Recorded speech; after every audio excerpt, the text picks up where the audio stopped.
एक हाथी ने तोड़ा यमराज का घमंड। नमस्कार दोस्तों, एक बार फिर से आप सभी दर्शकों का हमारे गगन ज्ञान सरोवर यूट्यूब चैनल में बहुत बहुत स्वागत है। दोस्तों, आज हम इस वीडियो में आपको बताएंगे कि एक हाथी ने यमराज का घमंड कैसे तोड़ा। दोस्तों, एक बार की बात है, किसी नगर में धनसुख नाम का एक सेठ रहता था। वह धनवान होने के साथ साथ भगवान श्री हरि विष्णु का भी बहुत बड़ा भक्त था। एक दिन भगवान श्री हरि विष्णु उसकी भक्ति से प्रसन्न होकर उसके सामने प्रकट होकर उसे दर्शन दिए और कहा कि हे वत्स, मैं तेरी भक्ति से बहुत प्रसन्न हूँ, तुम मुझसे मन चाहा वर मांग सकते हो। सेठ धनसुख कहने लगा, प्रभु, यदि तुम मुझे देना चाहते हो और मेरी भक्ति से प्रसन्न हो तो बस मेरा एक काम कर दो। सेठ ने एक कागज निकाला और कहा, प्रभु, इस कागज पर आप अपने हस्ताक्षर कर दीजिए। दोस्तों, भगवान विष्णु ने बिना कुछ सोचे समझे उस कागज पर अपने हस्ताक्षर कर दिए और अंतर्ध्यान हो गए। सेठ ने उस कागज को अपनी जेब में रख लिया और वह सेठ हर समय उस कागज को अपनी जेब में रखता था। दोस्तों, उस धनसुख सेठ के यहाँ एक हाथी पला हुआ था। वह हाथी बहुत ही समझदार था। वह हाथी मनुष्यों की हर बात समझता था। एक दिन किसी कारणवश उस हाथी की मृत्यु हो गई। मृत्यु के बाद हाथी यमलोक पहुंचा और वहां पर हाथी के कर्मों का लेखा जोखा निकाला गया। तो उस लेखा जोखा में पाया गया कि हाथी ने अपने जीवन में काफी अच्छे काम किए हैं। उस हाथी ने अपने से छोटे जीव जंतुओं को कभी नहीं सताया था। हाथी के इन कर्मों को देखकर यमराज बड़े प्रसन्न हुए। तब यमराज ने हाथी से कहा, अरे हाथी, तुमने तो अपने जीवन में ऐसा कोई कार्य नहीं किया जिससे तुम्हें दंड दिया जाए। तुम्हारे कर्म काफी अच्छे रहे हैं, इसलिए मैं तुमसे तुम्हारी इच्छा पूछ रहा हूँ। बताओ, तुम्हें क्या करना है? तुम्हारी सबसे बड़ी इच्छा को हम पूरा करेंगे, तुम्हारी मनोकामनाएं पूरी करेंगे। हाथी बोला, हे यमराज, अगर वास्तव में आप मेरे कर्मों से प्रसन्न हैं और अगर मेरा दूसरा जन्म होना निश्चित है तो आप मुझे किसी भी योनि में भेज दीजिए, लेकिन मेरे ऊपर किसी मनुष्य का अधिकार नहीं होना चाहिए। मैं मनुष्य के बंधन में जाना नहीं चाहता, क्योंकि मनुष्य के साथ रहना सबसे कठिन कार्य है। हाथी की इस बात को सुनकर यमराज काफी हैरान हो गए और यमराज कहते हैं कि ये तुम क्या कह रहे हो गजराज? मैं तो यही जानता हूँ कि मनुष्य जाति सबसे अच्छी होती है, वो सबसे ज्यादा बुद्धिमान होते हैं। यमराज की बात सुनकर हाथी कहने लगा, हे प्रभु, यही तो सबसे बड़ी परेशानी है कि मनुष्य जाति सबसे ज्यादा बुद्धिमान होती है। आपको इंसानों के विषय में शायद कुछ ज्यादा जानकारी नहीं है, इसलिए यहाँ पर आप ऐसी बातें कर रहे हैं। हाथी की बात सुनकर यमराज कहने लगे, कैसी जानकारी नहीं है मुझे? तुम खुद देख रहे हो यहाँ पर कितने सारे मनुष्य खड़े हुए हैं। उन्हें उनके कर्मों के अनुसार जो मिल रहा है उसे बिना किसी परेशानी के स्वीकार करते हैं। तब हाथी कहता है, महाराज, इसका मतलब यह है कि आपको अब तक किसी जीवित इंसान से पाला नहीं पड़ा है। ये तो मृत मनुष्यों की आत्माएं हैं। किसी जीवित मनुष्य से मिलो तो आपको पता चल जाएगा कि मनुष्य क्या चीज होता है। हाथी की बात सुनकर यमराज काफी हैरान हो गए। तब यमराज ने कहा, ठीक है, तुम्हारी बात को आजमाने के लिए मैं तुम्हारे मालिक को ही जीवित मंगा लेता हूँ। अगर तुम्हारी बात सच निकली तो तुम जो कहोगे मैं वैसा ही करूँगा, लेकिन अगर तुम्हारी बात गलत साबित हुई तो तुम्हें वापस उसी मालिक के पास जाकर रहना होगा जहाँ तुम पहले रह रहे थे। हाथी मान गया, यमराज की शर्त मंजूर कर ली। यह सब देखकर यमराज को भी हाथी की बातों में काफी दिलचस्पी लगी और वो किसी जीवित मनुष्य से मिलकर उसके बारे में जानने को उत्सुक हो गए। उन्होंने अपने दूतों को आदेश दिया कि जाओ, जाकर के इसके मालिक को जीवित उठा लाओ। यमराज की आज्ञा मानकर 4 यमदूत हाथी के मालिक को लेने धरती पर पहुंच गए। लेकिन अब उनके सामने परेशानी ये थी कि जीवित मनुष्य को लेकर जाएं तो जाएं कैसे। इसलिए वो लोग सेठ के सोने का इंतजार करने लगे। जब हाथी का मालिक पलंग पर सो गया तो यमदूतों ने पलंग सहित उसे उठा लिया और वे यमलोक की तरफ ले चले। थोड़ी देर बाद जब हाथी के मालिक की नींद खुली तो उसने खुद को आसमान में उड़ते हुए पाया। नीचे देखा तो धरती नजर नहीं आ रही थी। तब उसने उन चारों यमदूतों से पूछा कि आप कौन हैं, मुझे कहाँ ले जा रहे हैं। यमदूत बोले कि हम यमदूत हैं और हम आपको यमलोक ले जा रहे हैं। तब हाथी का मालिक सेठ कहता है कि यमलोक तो लोग मृत्यु के बाद जाते हैं, लेकिन मैं तो जीवित हूँ, फिर मुझे क्यों ले जा रहे हो। इस पर यमदूत ने कहा, आज वहाँ पर एक जीवित व्यक्ति की जरूरत पड़ी है। दरअसल एक हाथी ने यमराज से कहा है कि जीवित व्यक्ति को लेकर आओ, तब आपको पता चलेगा। धनसुख सेठ ने सोचा कि अरे वो तो मेरा हाथी होगा जिसकी आज ही मृत्यु हुई है, लेकिन उसने मुझे क्यों बुलाया है। तब परेशान धनसुख ने सोचा कि लगता है हाथी पर कोई संकट है, मुझे कुछ ऐसा करना चाहिए ताकि उसका जीवन सुरक्षित रहे। सेठ ने इधर उधर देखा और तुरंत अपनी जेब से एक कलम और कागज निकाला।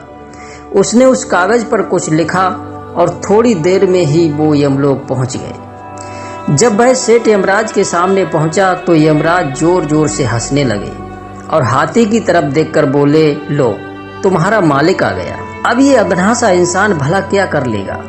हाथी बोला, थोड़ा सब्र कीजिए महाराज, आपको सब पता चल जाएगा। यमराज ने सेठ को बुलाते हुए कहा, इधर आओ।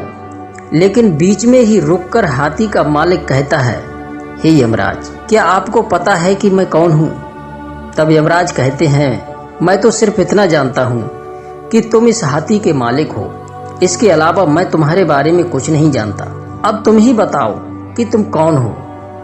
तब हाथी के मालिक को सेठ ने वो कागज अपनी जेब से निकाला जिस पर रास्ते में उसने कुछ लिखा था।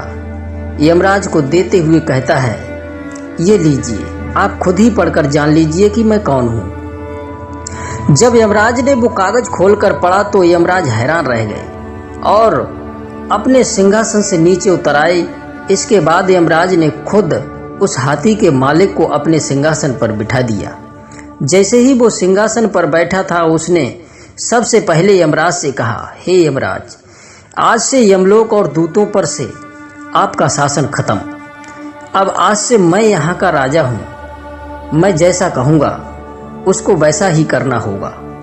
तब हाथी कहता है कि हे यमराज, अब आप देखते जाओ कि आगे क्या क्या होता है। तभी धनसुख सेठ कहता है कि आज से स्वर्ग और नरक का झंझट खत्म, सभी के सभी स्वर्ग जाएंगे। अब देखते ही देखते नरक में रहने वाले लोगों को स्वर्ग में पहुंचा दिया गया, नरक का द्वार बंद कर दिया गया।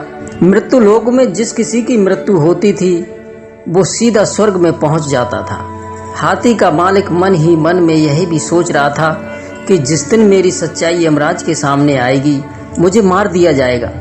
ऐसा सोचकर उसने दान करना शुरू कर दिए। यमराज और चित्रगुप्त से कहा कि जितने भी प्राणी हैं उनका हिसाब किताब करके मुझे बताओ, किसने कितने पाप किए हैं और किसने कितने पुण्य किए हैं। तब चंद्रगुप्त ने सबके बारे में बता दिया कि किसे कौन सी सजा सुनाई गई है। तब हाथी के मालिक ने चित्रगुप्त से कहा, इन सब की सजा माफ कर दो, किसी को कोई सजा नहीं होनी चाहिए।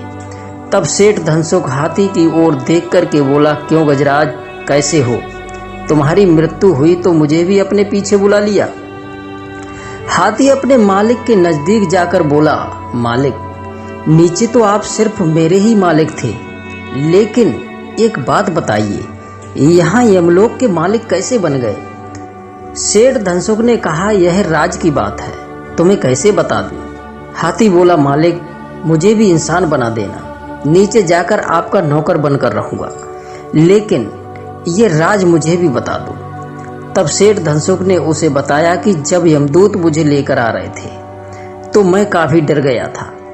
संयोग से मेरे पास एक कागज था, मैंने उस पर लिख दिया कि यमराज धरती से जो मानव आपके पास आ रहा है उसे अपना सिंहासन दे देना, लेकिन उससे पहले जब भगवान श्री हरि विष्णु मेरी भक्ति से प्रसन्न होकर मुझे दर्शन देने आए थे तो उसी कागज पर मैंने भगवान विष्णु के हस्ताक्षर करवा लिए थे। हाथी इंसानों की बुद्धिमानी से और भी ज्यादा हैरान हो गया। फिर उसने धनसुख से कहा कि मालिक, कृपा करके मुझे इंसान बनाना, मैं आपका नौकर बनकर रहूंगा।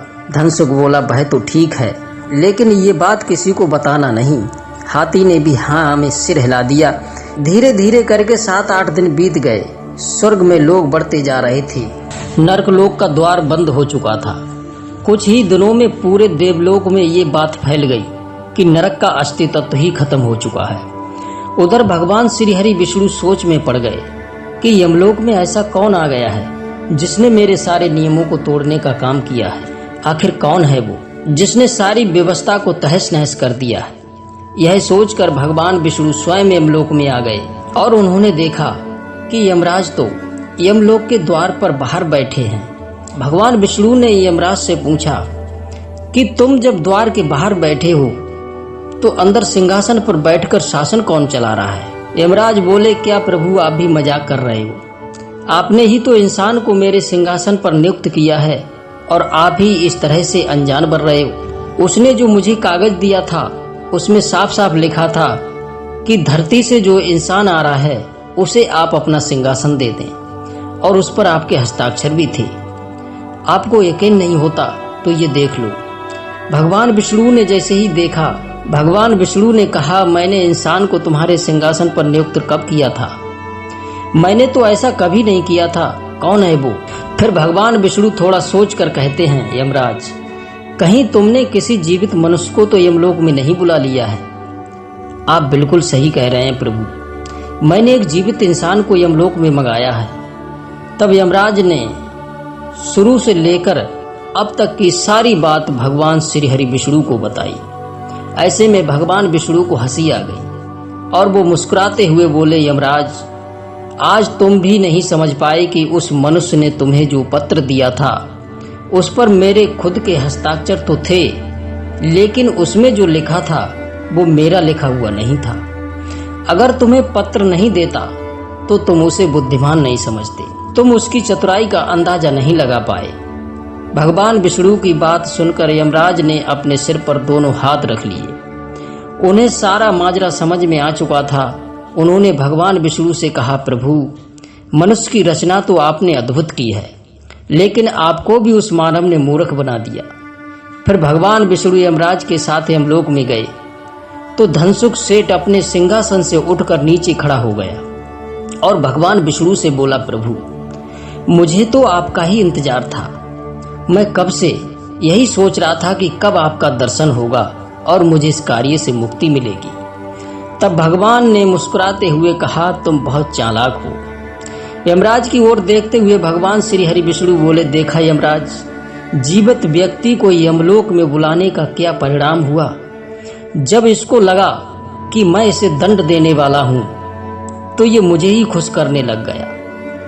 किसी जीवित इंसान को समझना किसी के लिए इतना आसान नहीं है। यमराज ने हाथी से कहा, गजराज, तुम सच में जीत गए और मैं हार चुका हूं। मैं अब तक यही समझता था कि हम देवताओं से अधिक समझदार और कोई भी नहीं है, परंतु मैं गलत निकला। मैं तुमसे हार चुका हूं, पर आज तुम्हारी वजह से मेरे सारे भ्रम दूर हो गए। यमराज हाथी से कहने लगे, हे गजराज, अब तुम अपने मन की इच्छा बताओ, मैं तुम्हें क्या बना दूं। हाथी ने यमराज से कहा, प्रभु, अब तो आप मुझे इंसान ही बना दो। यमराज ने उसकी शर्त मान ली और धनसुख सेठ को वापस धरती पर भेज दिया। लेकिन यमलोक की सारी बातें उसके दिमाग से निकाल दी गईं। यानी धनसुख को यमलोक की कोई भी बात याद नहीं रही। वो फिर से अपनी आम जिंदगी जीने लगा। दोस्तों, इस कहानी से हमें यही सीख मिलती है कि इंसान को हर हाल में अपनी बुद्धि का इस्तेमाल करना चाहिए। अगर कोई मुसीबत आ जाए तो किसी भी परेशानी का सामना आसानी से कर सके, जिस तरह उस धनसुख सेठ ने किया था। दोस्तों, उम्मीद करते हैं आपको ये वीडियो जरूर पसंद आया होगा। यदि वीडियो आपको पसंद आया हो तो वीडियो को लाइक और शेयर अवश्य कर दीजिएगा। हमारे चैनल को भी सब्सक्राइब कर लीजिए। फिर मिलते हैं आपको अगली वीडियो में। तब तक आपका बहुत बहुत धन्यवाद। जय श्री कृष्णा, जय श्री राधे।